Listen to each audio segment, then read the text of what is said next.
Hello and welcome to Nirvana Strength Practitioners Panel Podcast. I'm MacLeod, the co-founder of Nirvana Strength. On today's episode, we'll be joined by Nico Verresen. Verresen, yeah. He is a sex and relationship coach. Yeah.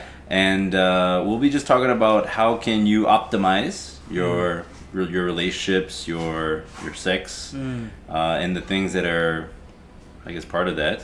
I mean, who doesn't want to optimize their sex life, right? Exactly. So today we'll be recording our episode at the Haven Suites BALI BERAWA. It's located in Canggu and it's quite close to the beach, and it has everything to make your holiday epic in Bali. And I think the room is quite nice as well. It's very nice. Okay, so Nico, how did you get into sex and relationship coaching? Well, yeah, I love sex. No, the thing is, like, when I was young, I was very shy. Before I was 18, I didn't even dare to look a woman in the eyes. I mean, give me a role. I was a profiler for many years, like 15 years. Yeah. I fought. Give me a world champion, I smiled in his face. A little girl looking me in the eyes, it was done. So what did I do? I studied, and I started studying a lot about relationships, about sexuality, and about psychology. So I became a master in psychology while I was doing my passion, my sport. And then after many years, after working on the university for a few years, I decided to fully go for my sports. Now, in the process, you know, when you're a professional athlete, you have to train, you have to do visualization, but for the rest you get paid to rest, no? And so in those times I was studying, and my biggest interest was, well, first performance psychology, and then later intimate relationships. Now, after my fight career, that stopped because I had injury in my eyes 3 times. I don't want to get blind, you know. Then what happened was I became a burnout coach because I was specialized in performance, and I pushed myself to overtraining many times. But what the clear thing was, and in that moment that it became organic, because the biggest stressor with all those executives and all those top entrepreneurs was their intimate relationship or the lack of. Right. And so that's how I got into it, you know. Yeah. So did you have really good relationships with your coaches when you were an athlete? Oh yeah, absolutely. Yeah. I mean, like, I was very loyal, which is rare in the fight world, you know. Yeah. I only went to another gym when my trainer said, "Nico, your level asks too much from me." He had a full-time job. He said, like, we have to train 5-6 times a week. He couldn't cope anymore. So but he's still my mentor still. Right. So all relationships to some extent are there are a lot of similarities, you know, not just in sports, but also with your partner. Exactly. Yeah. So when it comes to, let's say, maybe from the beginning, like identifying like a good coach or a good potential coach, a good potential partner, I mean, what are specific things that like people should be looking into? Well, one of the most important things is that people, and you will feel it, you know, people don't have a mask. Yeah, it's immediately when you meet somebody that doesn't have a mask, they have a certain radiance about them. Why? Because on a subconscious level, when we look at somebody in the eyes and they lie, or they are hiding truths, they're playing a role, we feel it. It's what we call limbic resonance. So what happens is when you have eye contact, you learn how to feel. That's how we have mirror neurons in our brains. That's how we learn from watching. Well, the same things you can have to connect. So that's the first thing. Like, if a person is very clearly, if a person dares to tell you how he is, express their needs, you know, express what they really can give you and what not. Yeah. And that what not is also very important. But I would say that sometimes, you know, people, or I think a lot of people have trouble saying, or maybe not being straightforward, right? Not saying exactly what they want, but maybe not necessarily because they are, you know, lying. It's just they don't even know what it is they want. Absolutely, but that's one of the things. So, well, there are several things. A lot of people learn from very early on that their needs were not important because they didn't get fulfilled in time, or they get traumatized, like whatever the reason. It can be even very subtle. And so a lot of people then learn, my needs are not important, so I'm not important. And so then they're gonna put the needs of other people, or what they think the needs are from other people, right. Put that first. And then what happens is that's the source of inauthenticity. Because in that moment you are trying to make the other person fulfill your needs by ignoring your own needs. Like it's like you're trying in an indirect way, by being a nice guy, Yeah. We all know them, to get something from you. Yeah. And when like, the thing is, what you need to watch out for is, well, I think it's better to look first at yourself. If you present yourself with your needs, whatever they are, if you need a lot of closeness, well, you can express that.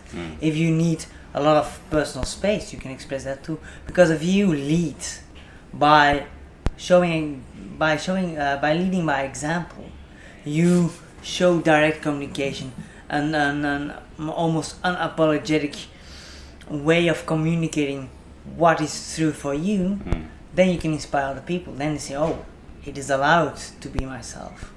Do you think then, like, the idea of like having the ideal relationship, a lot of that, I mean, let's say in America we have the dream is to like get a husband or a wife, get your 2 kids, have a dog, get your house, and then like you're supposed to be like happy, right? Do you think that the idea of like what is ideal, or what is like the perfect marriage or the perfect relationship has become more skewed, or has it changed a lot since maybe when our parents were dealing with like relationships? You do find like in the States, there's a really high divorce rate in the first marriages, but there is a lot of success in second marriages. What I through my life, like with all the different people that I've interacted with from so many different countries, is that the expectations of what is a good relationship changes so much from country to country, from religion to religion. So how does someone even figure out like what is the ideal relationship for themselves? Well, I think it's a process of first getting in touch with your values. Like, what kind of a partner would you like to be, and what kind of a partner would you like to have in your life? Yeah. And that's step one. But of course, that's just a mind thing. That's a conceptualization, and you can try to imagine things to get more in touch with your feelings. But in fact, you have to try it out. I think a lot of people have this long list of what a relationship should be. Checklist, But if you haven't been in one, or if you always use that list to throw everybody out, you cannot really know what you need. So we have a bunch of ideas that have been installed in us from very, very young, of how a relationship should be. But to me, it's like this. If you know who you are, for example, I like to work with temperaments. So we have like 4 main temperaments, and they are linked with our hormone systems, which is the most dominant hormone system that rules our behavior. So you have what you call explorers. Now, explorers are people are people that need new stimulation often. They are very creative, and so they need a lot of variation. That doesn't mean they tend to have more partners, but also even in a relationship you can have more variation, but they need to explore, do new things. So in that characteristic, as an explorer, is like having multiple partners, that's just kind of an easy way of constantly having new, as opposed to having like one relationship and then trying to... Well, it could be that like, I'm very open. I lived like non-traditional relationships myself. However, what I've seen in my work with people is, if you open up a relationship, it should be from a place of abundance. So you have several types. You have the people that go in open relationships because they got raised in a healthy open, let's hope healthy open relationship, from the old hippies, since daughters and sons of hippies, and they often do it very well because they had models of how a well-functioning open connection how can to happen. actually do an open relationship. But then you have a lot of people that, and then you have the people that are together for a while, that have a deep connection, and at a certain moment saw like, we trust each other enough, let's explore. I don't own you, I want you to be as happy as you can be, I want you to experience what you can be. But that's very rare, because a lot of us struggle a bit with connections and with separateness, because because it gives you a big magnifying glass. When you open your relationship, it's a magnifying glass, and all your personal quirks, your personal problems, because you also know in the moment, if you really ignore your partner, they will disappear. And so if you have a lack of confidence, you will have to face it. You have no choice. But the problem is that most, I think at least 70% of people in say polyamorous relationships or open relationships do it from a place of lack, because they're not satisfied on several levels. Can be emotional, can be mental, can be sexual. And if it's from a place of lack, that's very often, to me, in my experience with working with people, problematic. So they're lacking in something in their relationships. Because the problem is then it becomes magnified. And then, of course, it's a recipe for disaster. So to me, it's like this. Every couple, whether there are 2, 3, 4, 5, 10, people have to decide under each other. What are your intentions? I don't like to say rules, no, intentions, because life happens, So I think it's very individual. For sure, these days, there's much less judgment about alternative lifestyle, still a little bit. Sure. But because the classical Western view of a relationship, the monogamous relationship, is in history and in overall cultures very, very rare. The most common was polygamy, one man, multiple women. I say yes because of patriarchy. I say no, that's wrong. That's a misconception. Patriarchy, like they say, or a fact of one man, multiple women, was just what happened if you are in a time where the child mortality was high. Young boys died double as fast as young girls. Young boys are much more sensitive. So then you already have a bunch of men dying. But then later in life, for most of our history, we lived in a kill or be killed world. In many places still. Right. And so who is fighting? Well, men, generally. Men are in over 99% of the cases are the ones responsible to fight, to protect, to die. And so, because it was so common, and because it was such a violent place, the earth, we don't realize how safe it has become. Because of that, there was one man for every 2, 3, 4 women in certain areas, 5 women in certain areas. So it's better to have one man and share it with a lot of the ladies than no man at all and having to fend for yourself. But of course times change, So what are the other 3 types of? So then you have what they call the builder. And they are like the so-called traditionalists.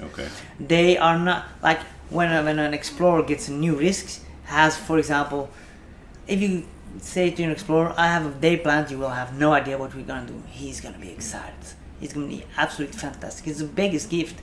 If you do that to a builder, they're not gonna be happy at all. They don't like surprise. They want predictability. They have much more traditional values. It doesn't mean that they will not take risks, but they will be much less impulsive in taking those risks. They will consider their options much more. Do you find that people sometimes through their life they will change from one to another? Like they'll maybe start off as an explorer and then change to a builder? It is possible. It is rare though, and it very often is the consequence of, for example, trauma, you know, like if you're very explorative and you want new things and you do something and I don't know, like you, for example, you crashed your car, Yeah. you know, that can change things. Right.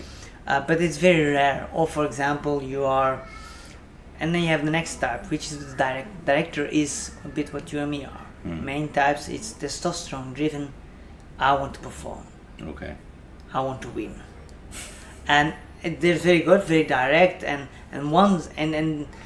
relationships are like it has to happen, you know, but it has to happen certain way. It's they can be really loving, but it's a bit more of a challenge because they're so focused on their mission. Okay. You know, but okay, and then you have the negotiators. That for them it's the connections, and they're very agreeable and they want to make everybody happy. You know, and so they need a lot of connection. That's for them important. So every type has his own, and they're driven by estrogen.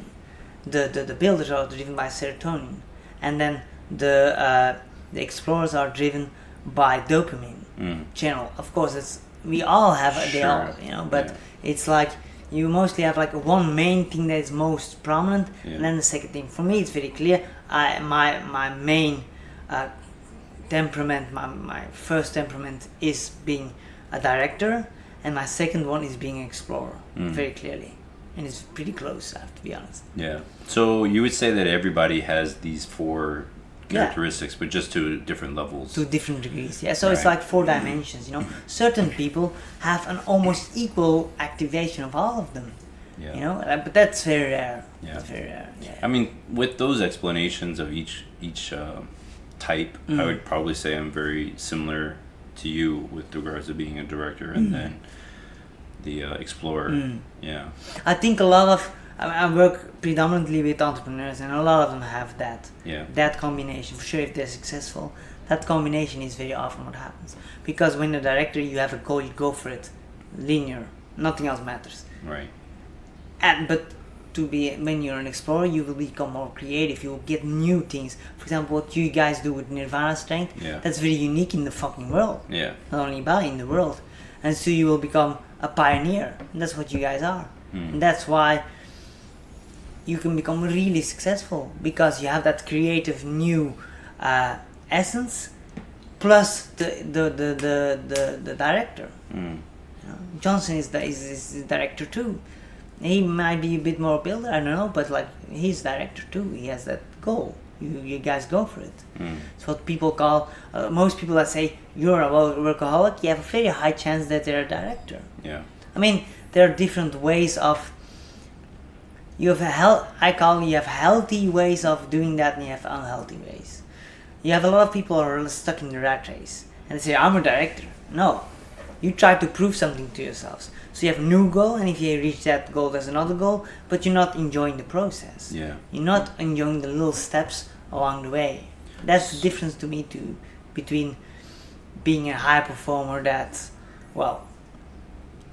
will thrive on the long run, right, or be a high performer that works until overtraining or burnout. Yeah, I do find that's quite commonplace with anybody who deals with trying to become really good at anything, right? Is that if they don't enjoy the process, then there's a high likelihood they're going to get burnt out with the process, and then more than likely are not going to actually follow through for the whole.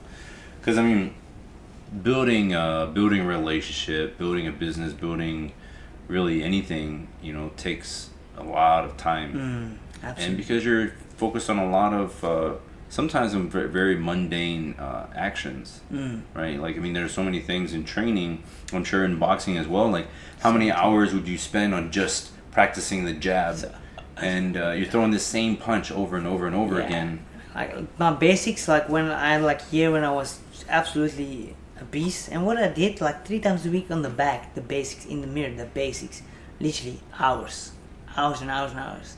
Most people would say I'm fucking crazy. Yeah. But what that does, and that's interesting, research has also shown that when you do those things, repetitive movements, what happens? your serotonin levels will go up, Yeah. which means you will become calmer, which means you will handle stress better, which means that that you will become much more structured. So it's interesting, by doing activities, you will also stimulate your how your body works, how your hormone system works. So that's one of the reasons I think that the testosterone is dropping so much in society. People say it's pollution, but I actually think it is because we don't need that much anymore. Yeah. We live in a pretty safe environment and pretty rich environment. Yeah. So we don't have to fight and die. We don't have to have conflict all the time. So and that does a lot. So because when you see, for example, people are really high level that take enormous risks, their testosterone levels are much higher. Yeah. Athletes, the same thing. But do you think so that kind of unnecessary need of like high level testosterone, you know, and mixed with, I think there's like generally a big movement as well with regards to, you know, men being more in touch with their feelings, right? So expressing or having more feminist characteristics. Is this leading to polarity issues like with men and women? I mean, well, the thing is, like, you have like I follow like the model of of the author of the Godverdomme. Well, yeah. So I follow a model that says you have 3 levels of intimacy. Okay. And the first one is dependent intimacy. It's like the 50s couple. Okay. The man goes to work, the woman goes home. They need each other. And then if they don't get what they need, big drama. It's also on an emotional level. I have sex, and she wants intimacy. Actually, they want the same thing. Right. The man wants passionate intimacy. The woman wants passionate intimacy. You know, they just focus on something else. And so they misunderstand each other often.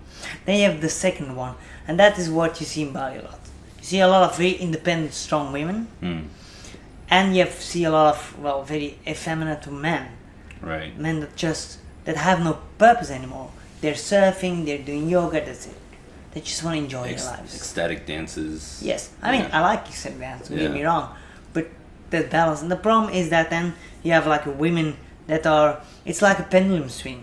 Yeah. So at the moment, it was not allowed for men to be in touch with their feelings. So what happens if they break free? Same thing as with feminism. You get a pendulum swing and they get stuck on the other extreme. Yeah. So I see a lot of women that are very strong feminists. And what is interesting, they shame women that are in touch with their feminine nurturing qualities. Yeah. It's incredible. Like, it's as if being a feminine woman that chooses, for example, you're a woman that wants to be a full-time mother. What is the problem with that? Yeah. To me, real feminism is you are free to choose. You have the same rights, and you look inside in your own essence what will fulfill you. Yeah. Yeah. But I mean, you find that I feel like people that are females or even males or whatever that are more focused on equal levels of outcome as opposed to equal levels of choice, right? Yes. And I think this is an important distinction to make, and because you want people to have the freedom of choice to decide on what they're going to do, and then we obviously see this where like you have higher levels of female nurses versus let's say like masonry or construction workers are higher levels of men. But if you were to say like there should be equal outcome, you would have to somehow systematically force females to do things that they didn't really probably don't want to do. Exactly. I mean, because like how would you equalize, I don't know, like garbage men, right? I mean, exactly. There's probably a lot of women that don't want to work in the sewage industry. Exactly. But like, or in the military, like exactly. most are men and most are willing to sacrifice their lives, whereas in those, I mean, some scenarios, like there's probably a lot of women that don't want to fight at all. Oh. Yeah. Yeah, well, the thing is like the problem with that's a normal process. So it's a normal part of the process. Why? Because when you want to break free out of something, you very often have to push hard, and so that's why those feminists needed to do that to break free. There was no other choice. But now I think like the third wave of feminism, I think will be much more healthy. For example, my sister is a beautiful example. She's 2 years younger as me. She's young, you know, and but she's the sales manager of an in an IT company.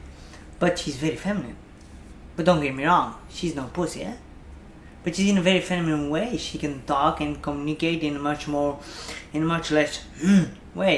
Yeah. She uses her feminine touch, but there is a lot of power in that because she can motivate people in a way that very few people can. Yeah.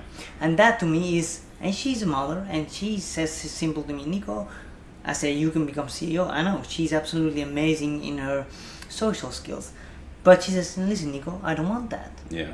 I don't want to be a CEO because I will never be home. Yeah. I will not enjoy my life, and that's an aspect that I think a lot of the women that are still fighting forget, is that to get to the absolute top, you have to sacrifice your life in most cases. Not always. Yeah.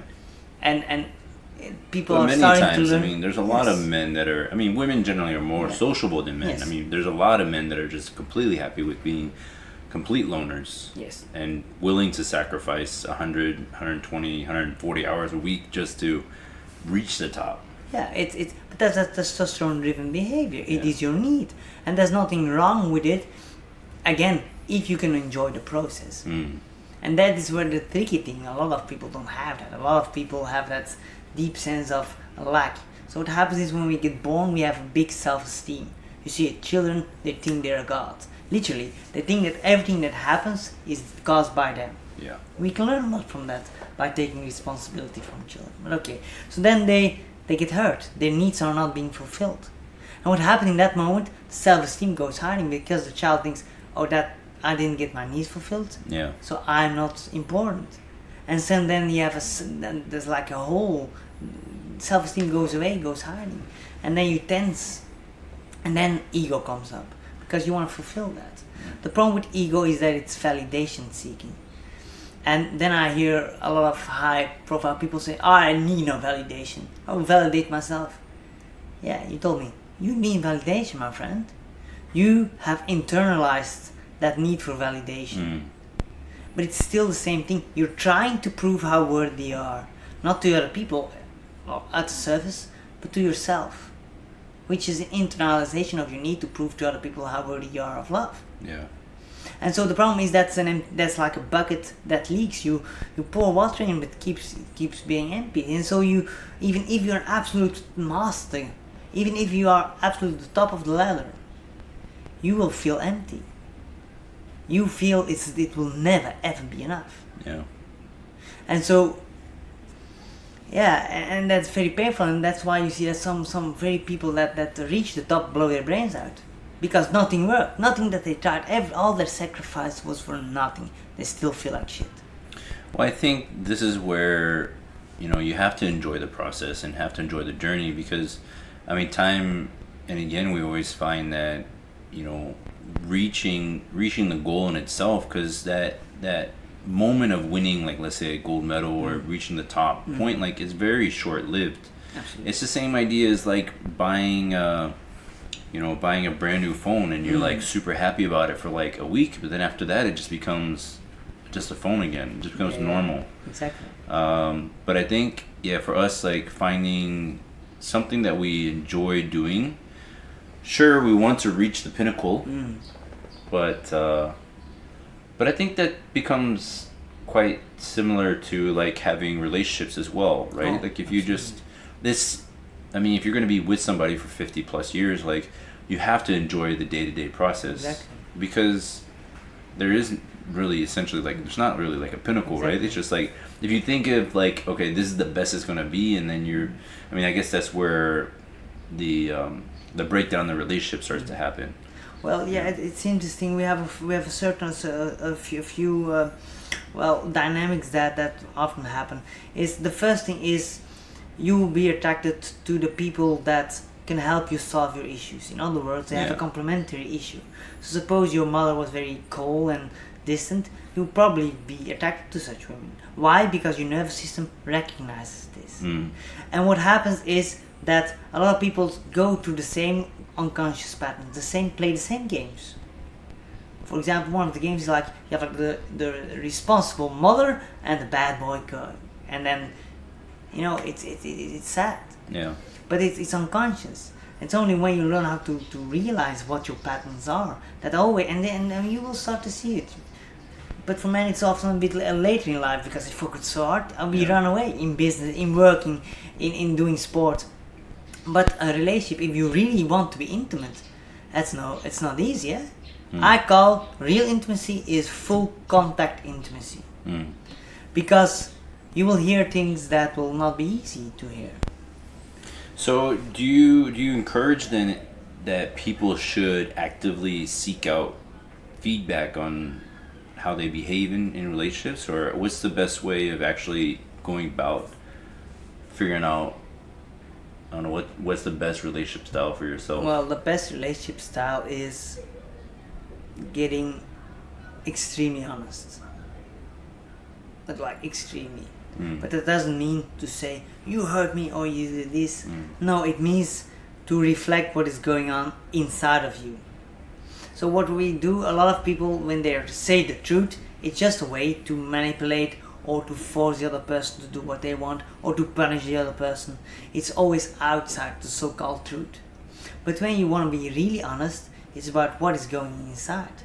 So instead of saying you're an asshole, you can, for example, say, when you come in and don't even look at me, I feel that my stomach is cringing together, because then I think that you don't love me anymore. Well, that is something that you can't argue with. So a very good tool to understand how you, when you are telling the real truth, is can you argue about it? Yeah. So if you can argue about it, then it's not the truth. Then it's an opinion or a judgment. It's just not clear. It's not clear. So you, and it can be a process. Like it's a process that you will go through your entire life. You know, because it asks a lot from you. However, a lot of people think that improving your relationship has to be hard and heavy. It doesn't. The problem is there's like this model that says we have a pulsation. So life is pulsation. Everything, our hearts, our thing, the universe. If you go a bit floaty, and we're in BALI, by the way. But it is like that. So what happens very often is we are happy, and then when we are too happy, we force ourselves to be unhappy. Right. So how many people understand this, recognize this pattern? You are absolutely amazing. It goes so well. You have a great relationship, and all of a sudden you end up in a fight again, and you have no idea how you got there. Right.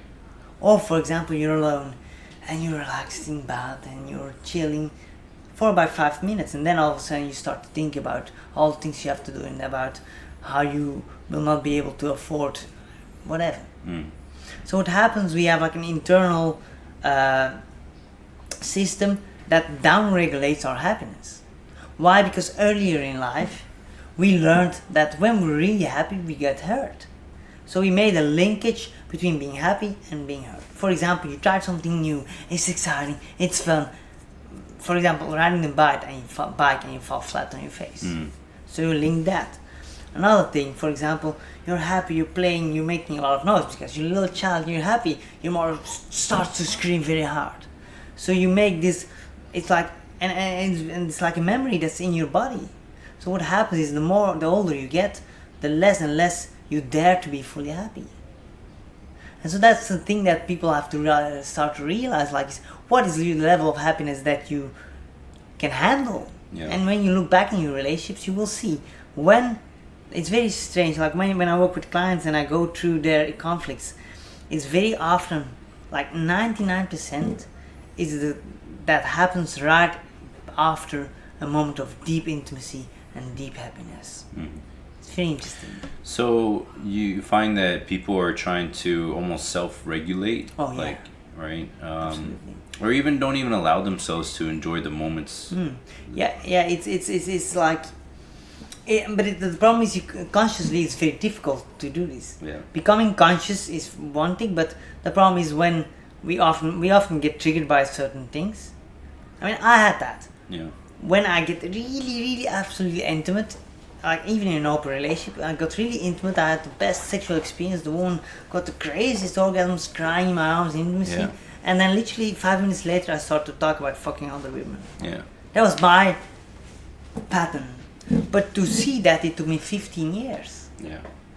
And it's like you have a certain, you're in a family, you grow up, and there's a certain kind of level of positive feelings that are allowed. There's like this basic thing where you grew up in, and you start to emulate, you start to take that.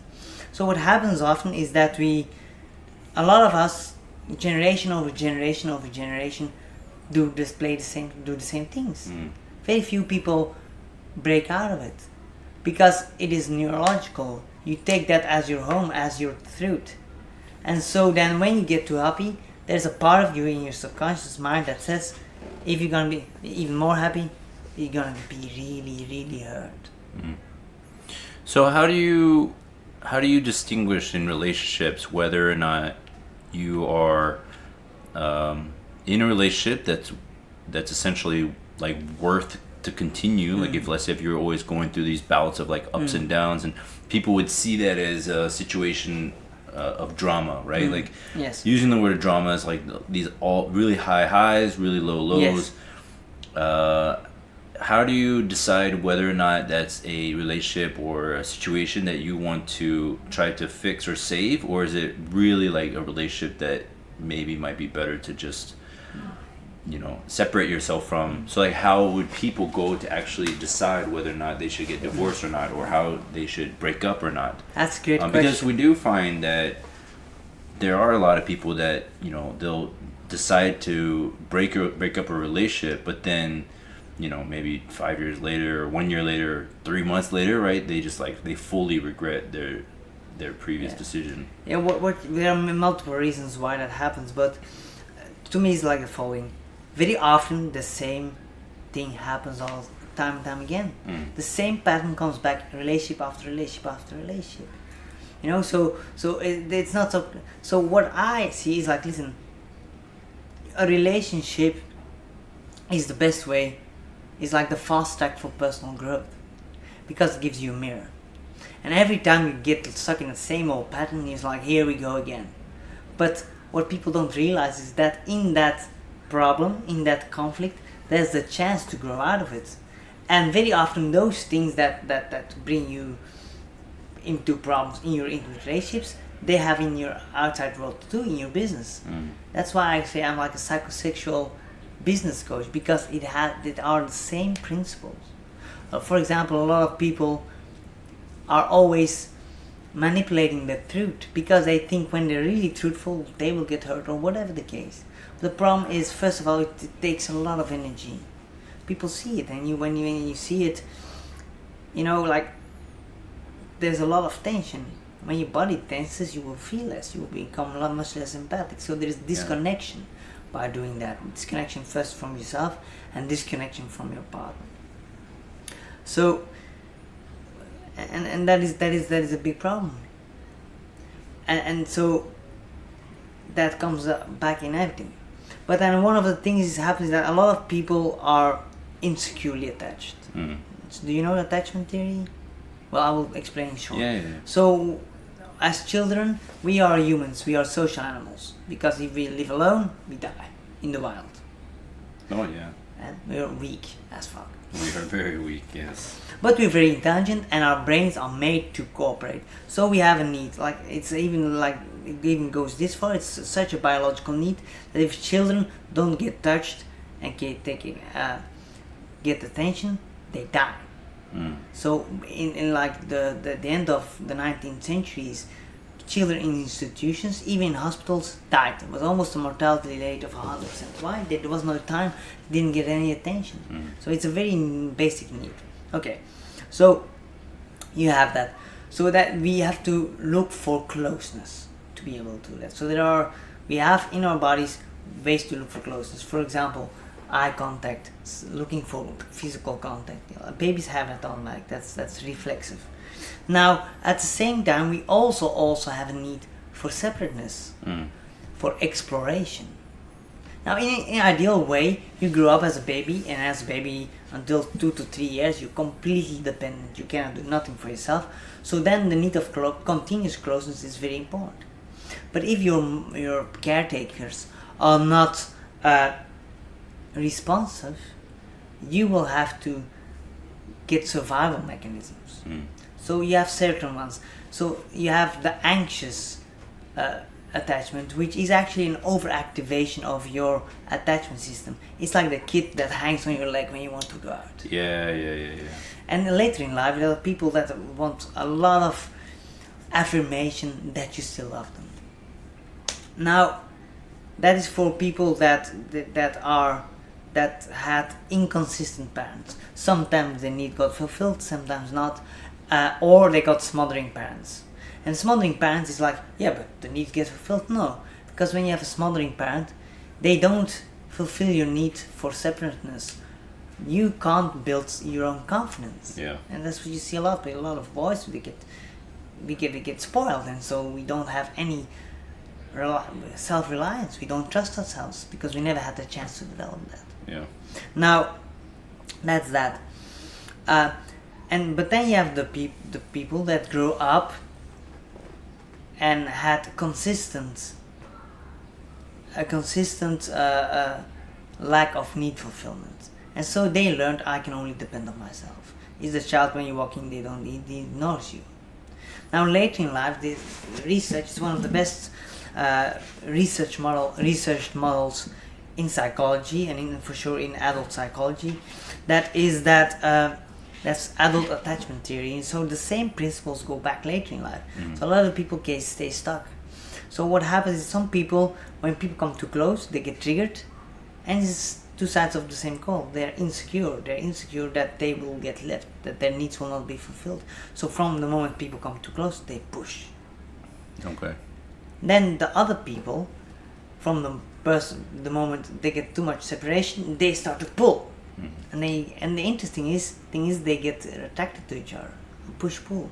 Why? Well, first of all, the anxious people, their nervous system recognizes that distance, so it feels like home. Even if their brain sees all the red flags, the body's like, no, it feels like I know them my entire life. Yeah, man, it's your mother and my father. Yeah. Or it can also happen later in life. When, for example, you have your first partner, intimate partner, and they really hurt you. They really have a lack of fulfillment. That can happen. This idea that, we're going back to what we experience as children and what is comfortable. So is this kind of the basic idea why, like, people would marry someone who's similar to their mother or similar to their father? Absolutely. Because it's what you know. That's your nervous system. Like, we are pack animals, and we used to live in extended families, in tribes, and so what we know is safe. Because if you meet something that you don't know, it's dangerous. That's why you have so much wars. It's one of the main reasons. Is the other versus us, and so that's one of the reasons that happens. But the problem is that, another interesting thing, for example, is the same. That is one of the main reasons that sex is not allowed. That sex and love is very often so hard to find. Why? Well, because when we're young, what people don't realize is children are sexual. They don't want to reproduce, but they are, it's real innocence. They're sexual because it feels good. Little boys have continuous erections. Little boys are multi-orgastic like women are multi-orgastic. Okay. And little girls have orgastic too.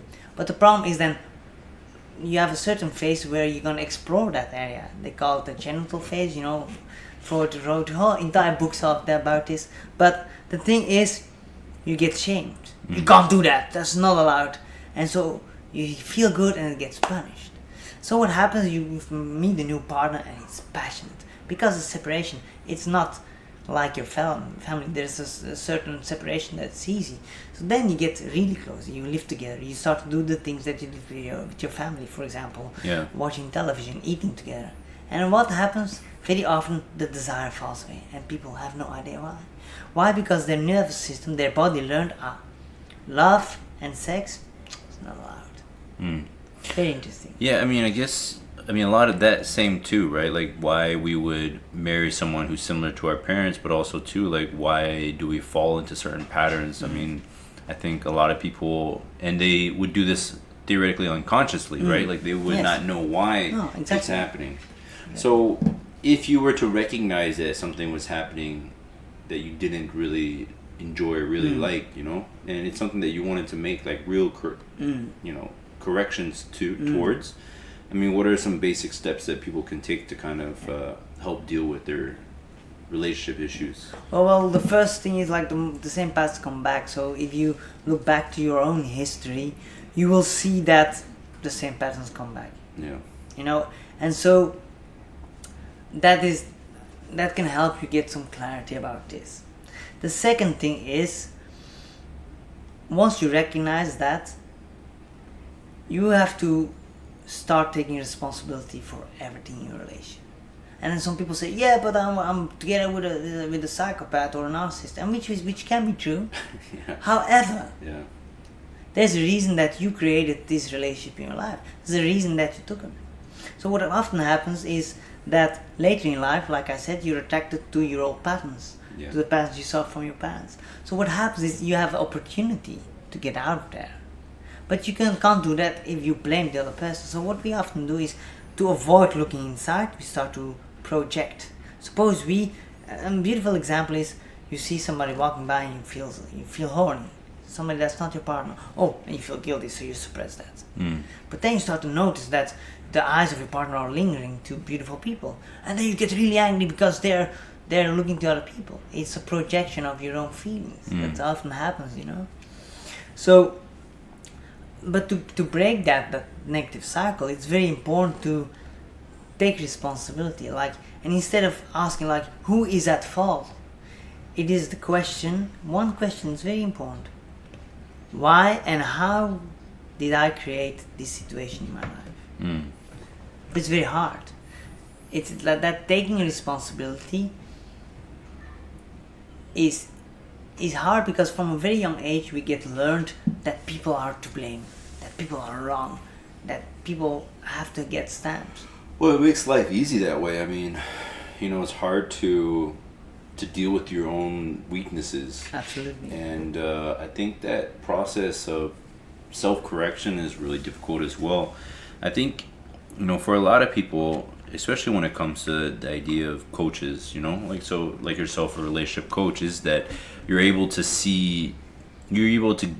give a different perspective on the situation, because you can see it from a very objective standpoint. Yeah, right. I mean, for sure, there are possibly steps that people can take to kind of deal with situations on their own. But I mean, even like yourself, you said it took you 15 years to figure things out. Well, the thing is, when we get triggered, when, for example, those attachment patterns get triggered, it feels as if we're surviving. And literally, back in the day, it was a matter of life or death. So we needed to make sure we could survive. Now, for example, the avoidant, you know, when somebody comes too close, you know, they have to push away. Why? Because, for example, it comes from times where the surroundings were so dangerous that even if you trooped together, there was a high chance that people would die. So they had to make an emotional distance, because otherwise they would be destroyed themselves. Their chances for survival would go down.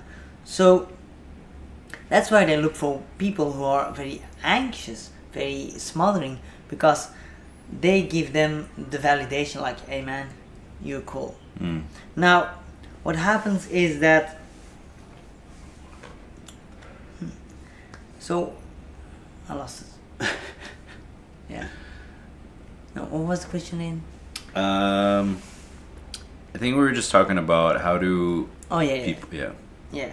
So, but the problem is that when we get triggered, when somebody gets too close or gets too far away for us to be comfortable, we start to survive.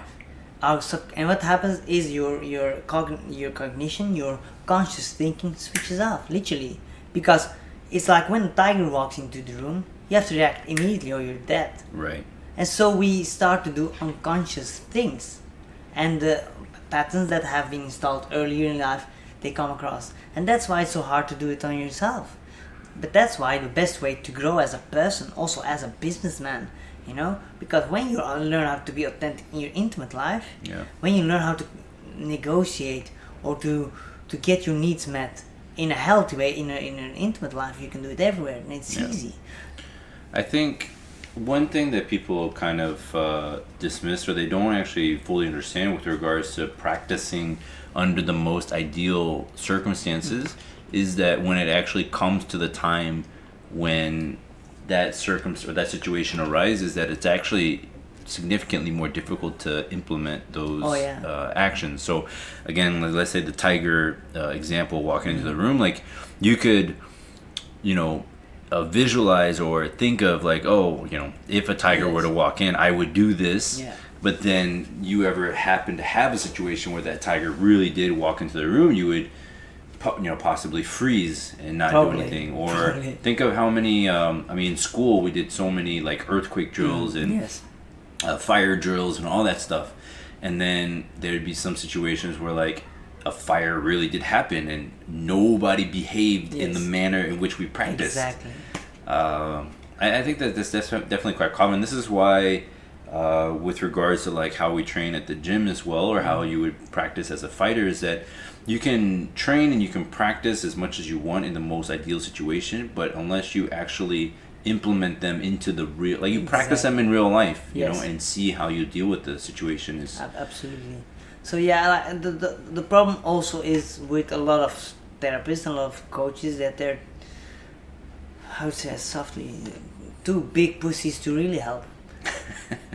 Well, I would definitely say too, though, is like how would you identify a real teacher versus a fake teacher? And fake teacher in this sense would be someone who is teaching something that they don't actually do or use the material, versus someone who's actually, there's definitely a lot of business owners that would disagree with a lot of the things taught in business school because in actual practice it doesn't really work as well, or it's it doesn't follow the in a business book maybe it has like a set list of steps to do something, right? You do step 1, 2, 3, 4, and then step 5 needs to come. But maybe in the real life, like step 4 and 5 don't exist. No, exactly. And so you got to go to step 6. But are you going to freeze in that scenario? Are you going to, or you're going to adapt to it? I think it's doing the thing. Like it's like first being aware, and then for sure when you talk about relationships, because that's my specialty. Like you have to be able to work with two of us. You have to be able to say, okay, we want to get out of this. And we are both aware that it's like when you say you have 100%, so there's 100% percentage of responsibility for the situation. But what happens is if you start to divide that percentage, you are 70%, I'm only 20%, it's 30%. Yeah. There's a power struggle, and so that's a source of a lot of conflict. But if you both say, no, listen, this situation, we both co-created this. Yeah. And even if it's the patterns of one person, that's a much more conducive, much more helpful way of thinking, because it will help you to not awaken your patterns. So, for example, if you're an avoidant, then you have a smothering partner, and you both know it, and your smothering partner gets into their own pattern. If you then start to pull away, it will make things worse, and you're back in the same pattern. Yeah. So, if you start to learn how to take responsibility, that you can co-create whatever happens, it gives you power. And when you dare to be really honest of what's going on inside, so most of the problems and most of the psychological problems are because we don't dare to be truly honest.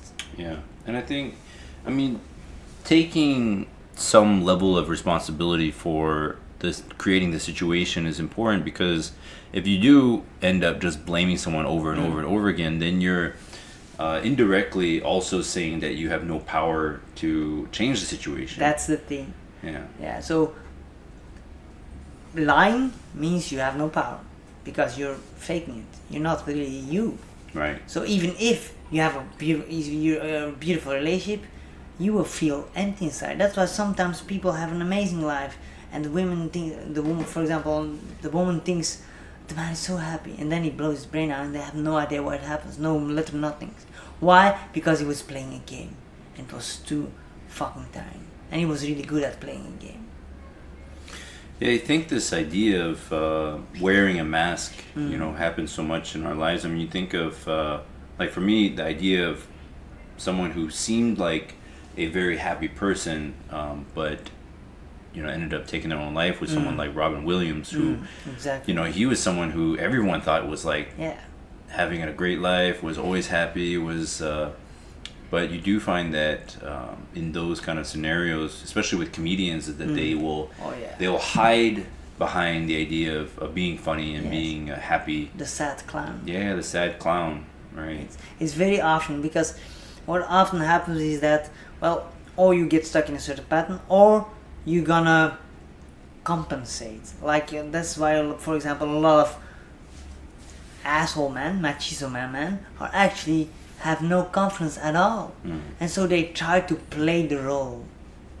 But for sure, like if women get a bit older, they will immediately sense that. Yeah. That's why a lot of that, and that I think is one of the reasons that a lot of the Me Too horrors happened, because you have men that thought, I need to have external things to show how much of a valuable man are. So they invest all their time and money to get to a high position. Yeah.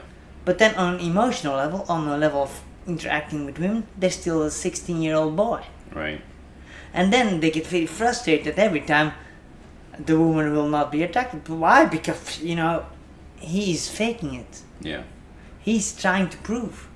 And she's not attracted to that. No, she's attracted to a man that has direction, and a man that can make her feel good.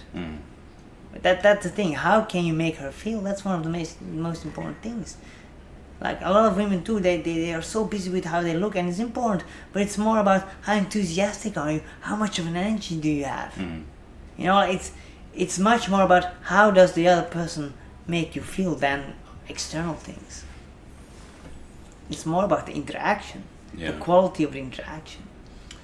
Yeah, I mean, and I think like there's definitely a big movement, particularly with more women becoming more financially independent, and then how is that negatively affecting the social structure of like how men view themselves. And I was living in Korea for like 11 years, and towards the back end, the last couple of years before I left, there was actually quite a lot of men attacking women, and I think a lot of this, and the reasoning behind it was that these men were generally being consistently like put down or disregarded, or women would not pay attention to them at all because they didn't need the financial security, or they didn't need like what men generally would provide in that kind of relationship. Now men needed to actually do something besides just be the breadwinner, and women just generally become more independent of men, which I think is a fantastic thing. But Absolutely. There's almost no, but where's the education for men with regards to how would they even deal with like those kinds of situations?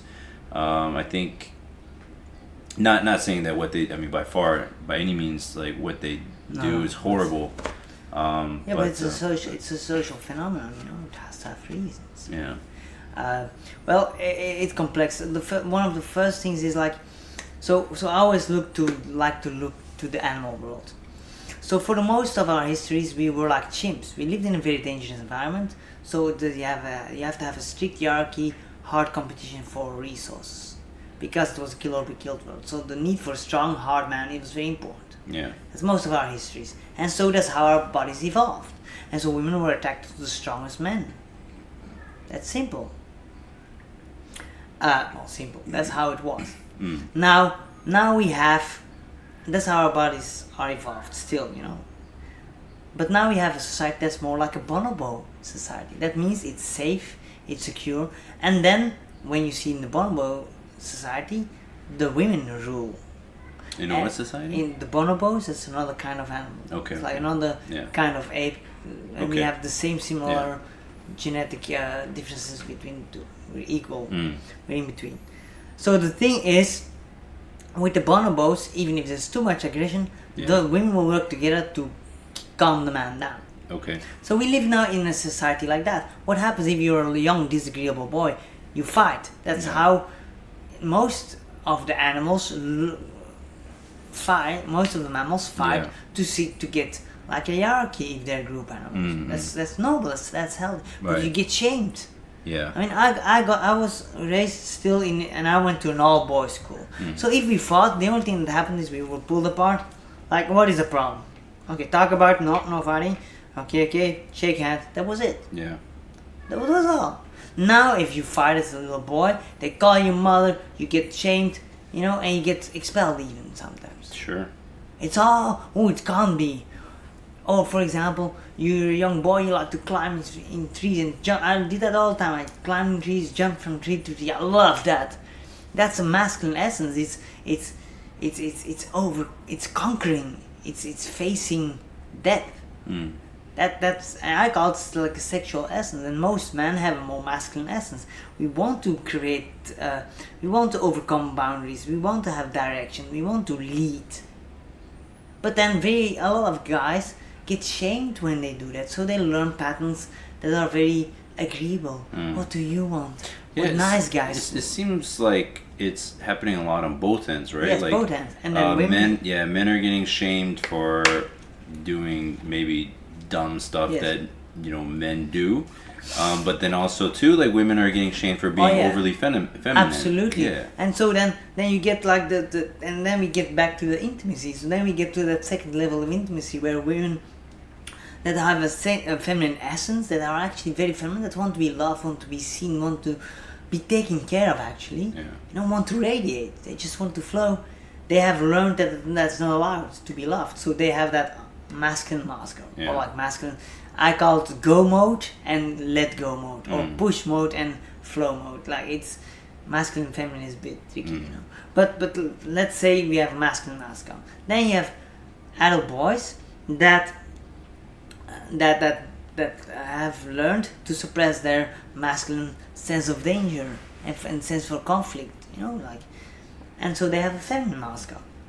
But then they get older, and then they come in high school, and then they see the jocks are getting the girls. Then they come a second mask, a machismo mask, and then you have like the for example the brainy girl that looks the floaty girls get women, so they take a second mask and they become like a fake bimbo, right? And then they connect, of course, and then it's mask upon mask, so there's no real intimacy. Now the problem is that then finally when you get together, you know that, and then you have like women that are dissatisfied because they feel they can't trust a man because he never takes responsibility, because he can't even stand up to her. So how can she feel safe with him if she can manipulate him like a little puppet? Yeah. So they feel very dissatisfied. Then you have men who also feel very dissatisfied because she doesn't trust him, because she always puts him down, because she doesn't give him any chance to give to her. But he has masculine essence, but he doesn't really dare to do it. So he tries to always say, what do you want? Very, very soft, the so-called nice guy. Yeah. But the problem is the nice guy is not really nice, because of a few reasons. The first reason is when you're a so-called nice guy and always put the needs of other people before yours, you're gonna suppress your needs. And what will happen? Inevitably, you will explode, or you will try to get your needs met in manipulative and sneaky ways. But then the woman with her feminine essence, same thing, like she has to organize everything, and that's very tiring. So, but then you have, and then you have the people that worked on themselves. You have the men that know they have a masculine essence, but and then they connect. So you have like the masculine women that are women, so they have still their femininity. Yeah. Then you have the feminine men that inherently are masculine, and so there's no polarity anymore. Yeah. You're practically fucking yourself. Who wants to do that? Well, maybe there's some people out there. If we're, there's just probably, I find that it's probably hard for some people to find a relationship coach that they can deal with. If for some reason someone wanted to go like the self-help route or wanted to find out more information about like these polarities and these different styles of characteristics or people. Is there any materials that you would recommend for people to look at? Yeah, first of all, one of the classics is David Data's work, and that's purely about sexual polarity and how to get that again. So he and a woman that really toured him for many years is Michaela Boom, and she does the same for women. She teaches strong, independent women how to be able to get into their flow, to let go, to be able to trust. That's the problem. It's a problem of trust. So these two are really good on that.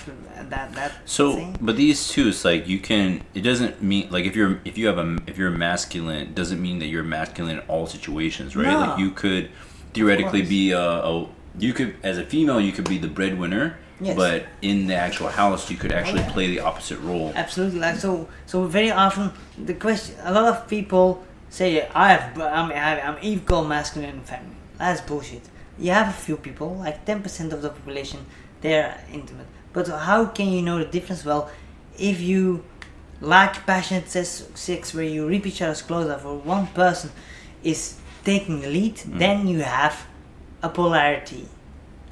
And then, so if you're a woman that is very strong and independent, but you want your man to rip over your clothes and pin you and take you and perhaps even spank you and do all kinds of nasty shit that's nice and fun, well, then you have a feminine essence, girl. Yeah.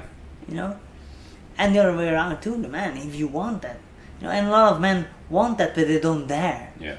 They think that women want to be mushy. I mean, like, tantric sex is something else, but that's a completely different suspect. But, like, I think one of the best tips is you have to go look into yourself. How were you as a boy or as a little girl? If you love beautiful, shiny things but you got shamed, well, get a bit more in touch with your femininity. And don't forget the things that you learned along the process to be independent, but really connect with your feminine essence. Try to connect with your senses more. Put in the morning, when you wake up, instead of looking through your business books, even if it's for 3 minutes, you put on music and you do some ecstatic dance. Yeah. Just flow. As a man, when you have a masculine essence, in the morning you go box or you go do something intense. Yeah. You get into your body, and that's the key. That's to me one of the keys when people want to improve. We always try to do everything with our brains, but like you said, a lot of the patterns that are our problems are automatic. So one of the best ways to get over those things is to really get in touch with your body, because when you really get in touch with your body, you will start to notice when you get triggered. So that's step one for everybody. Get in your body, do more.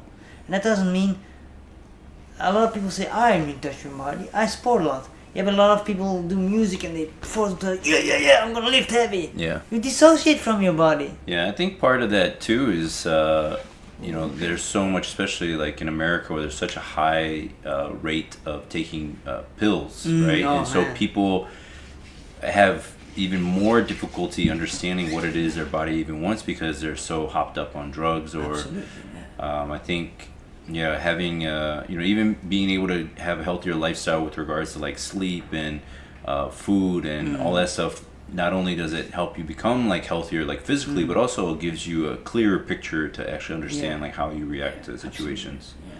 Yeah. Oh yeah, and then there's another series of books from David Snarch, and he's a therapist. He makes the link, but he's body based, but he makes the links between sexuology, sexual therapy, and relationship therapy, because very often classically it's kept apart. Separate, Yeah. And he looks at sexual problems, he says, is a normal part of a healthy relationship. He says because most people have the idea of intimacy, suppose you're wine, they're beer. So you do some beer with your wine, then some wine with your beer, until the moment you have like this tasteless mixture that nobody wants to drink. Yeah. And you feel you're here, you're disconnected, but you're overly connected, codependent by the way. So what happens is you lost connection with yourself. And like I said, we are us. Who wants to fuck us? Nobody.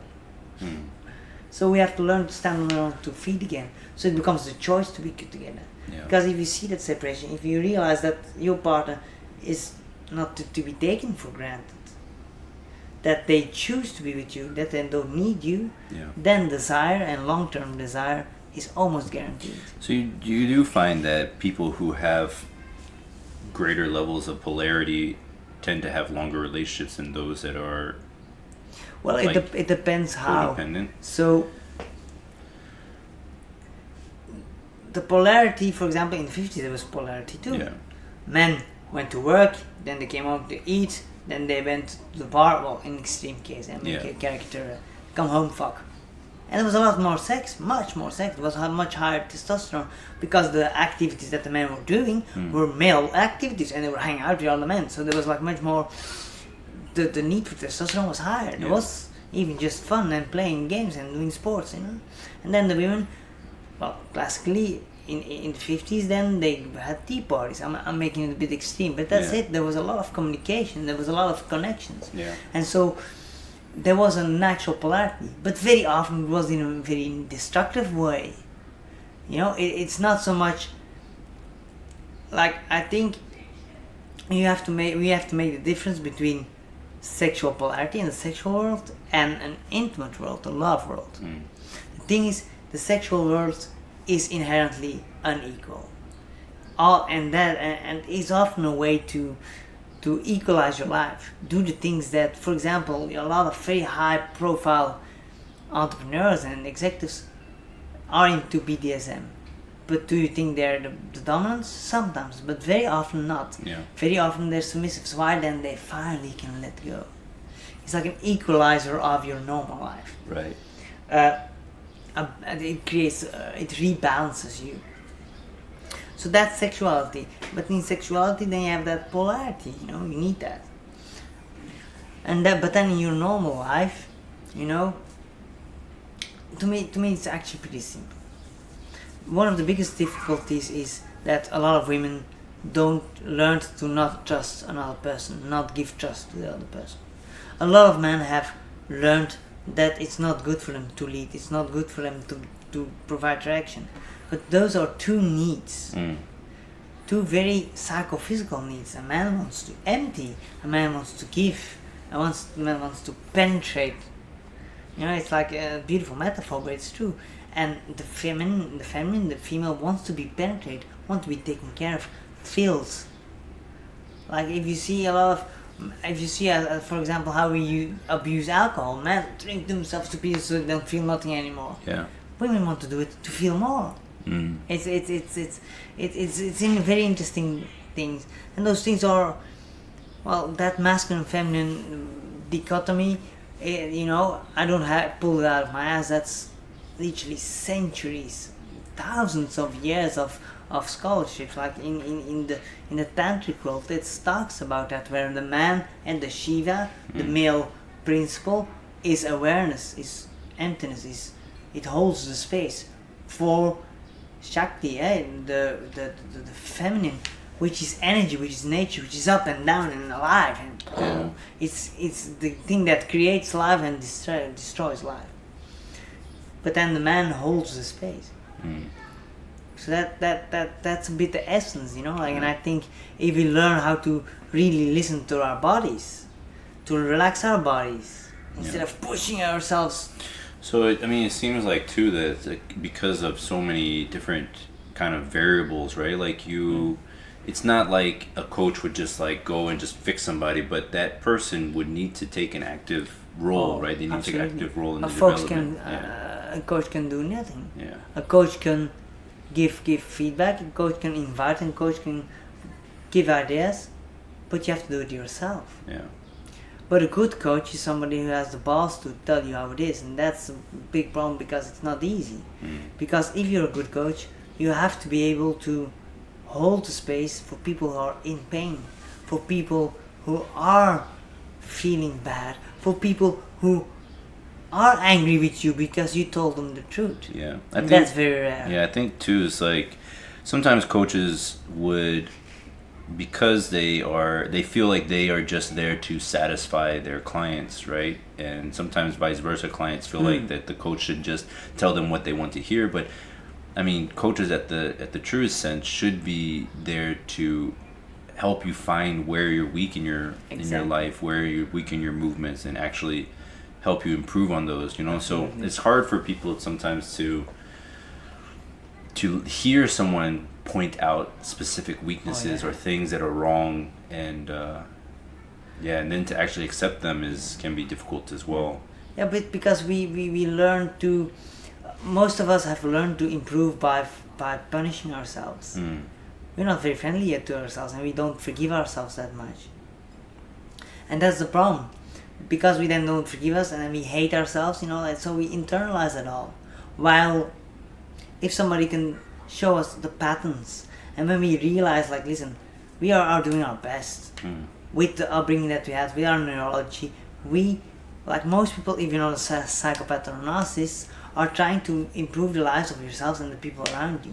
That's a basic tenet that I really truly believe in. Yeah. And if you take this, even if you cheat, you know, you're trying to improve the lives. Yeah. Because that's why you lie. Of course, it is destructive and it doesn't work. But the thing is, if you take this as a basic premise, then you can forgive yourself much easier. And when you forgive yourself, then you get free to change. But if you try to force yourselves, very often you will get resistance. It's like you have two personalities who are fighting against each other. And when you push it, they will push back. So when you embrace them and say, listen, I understand that you want to help me, but like, how can we do it differently? Then true change can happen. That's cool, man. I mean, I think for the most part, like, people need to really take a really hard look at who they are and what they want to become, and you know, take the necessary steps to really identify with who they truly are. Absolutely. Yeah. It's hard. We all have so much blind spots, and but there's where the juice lies, and that's why an intimate relationship is the best way to grow, because when you have the conflict, that's an opportunity for you. That's an opportunity if you learn how to communicate in a way, if you learn how to treat yourself like you would treat a friend. If you learn to do that, which is very hard because you have to reprogram your brain and your thinking, if you learn how to do that, then you can get to a state, and I truly believe it, and I know several couples that have that surpass the